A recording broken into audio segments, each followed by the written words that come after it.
Kim, thank you for putting this comment on here as we're talking on the live. Could you do more videos on your bipolar and how you knew there was something wrong? So first up, there's two different kinds of bipolar, and with bipolar, 1% of the population have it. So out of 100 people in a room, one person's going to have bipolar, but there is two types of bipolar, bipolar 1 and bipolar 2. I have bipolar 1 and I also have schizophrenia with it, so it's schizoaffective disorder, but I'll explain bipolar 1 in this video. With bipolar 1, during a manic episode, there's a 20 to 30% chance of unaliving yourself.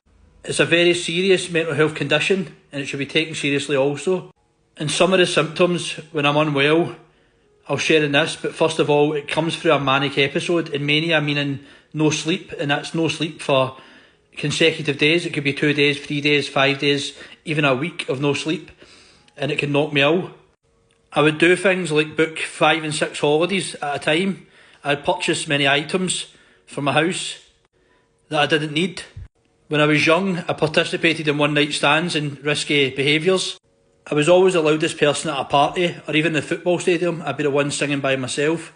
When I was younger, I didn't know I had bipolar, but through experience, knowing about the illness when I got sectioned in 2008, I learned a lot about myself and the illness. So it's not that I know when something's wrong, it's the people around me in my support group will know that something's wrong because the person himself doesn't know they're suffering.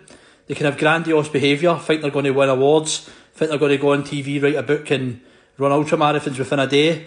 And this stuff can happen, as I've done in the past, but it doesn't happen as quickly as you think it's going to happen. And in life, all things take time.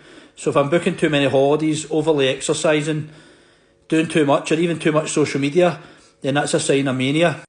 And without that being under control, through medication that I take now, which is the aripiprazole injection once every 4 weeks, without that being under control, if I was overly exercising, booking the holidays, purchasing many items, going for one-night stands and nights out and being the loudest person at a party and group, and overly talking and overly discussing myself with strangers in the real world, then there'd be signs of mania in me. And I would have to seek help from a CPN, the psychiatrist, the doctor. My mum would tell me, my friends would tell me, they would reach out and say, "You okay, mate? You're doing this, you're doing that too much. Maybe set back a bit." And I would listen to them. In the past, I wouldn't listen and I would get more ill. And the mania led to psychosis. And psychosis when you completely lose the mind. And psychosis leads to schizophrenia and my illness. But to stick to bipolar 1 on this conversation without going off topic, I never knew there was something wrong in 2008. It's only when I studied the past and my past behaviour I learned that it was bipolar I was suffering, undiagnosed bipolar. Then I was sectioned in 2008. I started to realise my mental health was serious. And if I was to give advice to my former self, it would be, I'm sorry.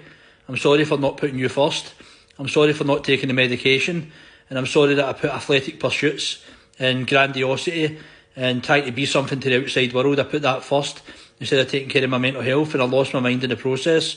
I lost my mind in my ultra running, and I lost my mind in overly exercising, overly doing the media, overly doing things. It was successful in the outside world, but I lost myself in the process, and I apologise to my former self for not understanding the severity of the illness and the fact that it needs medication to prevent it happening. So the people that suffer bipolar 1 don't know that they're ill. They don't know that they're being grandiose. They don't know that they're being over the top. They can't be calm. They're doing too many things at once. They're all over the place, and they don't see the chaotic side of it, the erratic side of it. But other people can see that in them, and you have to wind it down, and you have to let the person get the help they need, because it is a serious mental health condition. In today's time, as I'm on the medication now, and I know the illness inside out by study and research and also painful experience, I've learned that I still get mania. Like this morning I was exercising at 3:30. I was up at 2 o'clock in the morning, exercising at 3:30. That's bouts of mania. But the medication kicks in and I'm sleeping by 12:30 in the afternoon for a nap. Without that medication, I wouldn't be sleeping, and that would knock on to the severity of the illness. So I have to have naps, I have to have sleep, and I make sure I have a good night's sleep most nights. I sleep about 8, 9 o'clock, as I'm going to bed just now at this time. And I thought I'd make this video before I go to bed. And I'll probably be back up in the morning, about 4 o'clock in the morning. So now I know the severity of the illness, and I've apologised to my former self. I take the medication, aripiprazole injection, once every 4 weeks, and that prevents a relapse. It prevents mania. It prevents doing too much. Also, what prevents doing too much is staying away from groups of people, because I'm introverted. I mind my own business and I'm very quiet, especially where I stay just now. I don't go out and talk to random strangers and stuff like that, but if I was suffering bouts of mania, I would go and talk to strangers and tell them my full life story. I can do it online, but I would be doing it in person, and it's not normal to go up and talk to a stranger and tell them your full life story. I would do things like that, and I'd go to a crowded environment, I'd be the loudest person there, and I'd overly explain myself, overly talk, and be really loud.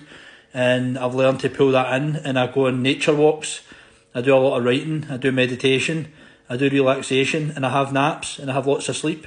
Just like right now, I'm really tired, and I'm just going to bed, and thought I'd make this video. As I says, I'd do it after the live, and I'd make this video before bed. So I hope this finds you well. I hope you can understand how my mad mind explains bipolar.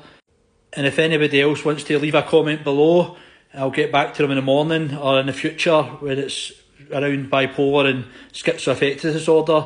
I'll answer questions on schizophrenia and bipolar and psychosis.